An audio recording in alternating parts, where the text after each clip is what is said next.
ঋণের বোঝায় যারা জর্জরিত, বিষ্ণু ইসলাম চমৎকার একটা দোয়া শিখিয়েছেন। আমাদের অনেকে ঋণের বোঝায় জর্জরিত, আছে না নাই? এদিকে কেউ আছেন? থাকলে হাত তোলার দরকার নেই, থাকলে এই দোয়াটা পড়বে। এক সাহাবীর নাম আবু উমামা, নামাজের ওয়াক্ত ছাড়া উনি মসজিদে যেয়ে বসে আছে। বিষ্ণু বললেন, কিরে আবু উমামা, নামাজের তো ওয়াক্ত হয় নাই, মসজিদে কি? সাহাবী বলে, হুমুমুন লাজিমাতনি ওয়া দুয়ুন। নবী গো, ঋণের বোঝায় এমন টেনশনে আছি, ঘরে থাকতে পারলাম না, মসজিদে চলে আসছে। বিষ্ণু বলেন, আমি কি তোমার এমন একটা দোয়া শিখাবো যেটা বললে আল্লাহ তাআলা তোমার ঋণের বোঝা হালকা করে দিবে?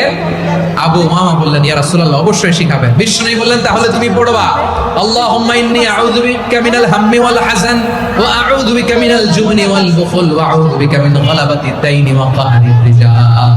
ও আল্লাহ, তোমার কাছ থেকে দুশ্চিন্তা থেকে পানাহ চাই, কৃপণতা, ভীরুতা, অলসতা, কার্পণ্যতা, এই সব কিছু থেকে, মানুষের কঠোরতা, আমার উপর মানুষের আধিপত্য এবং ঋণের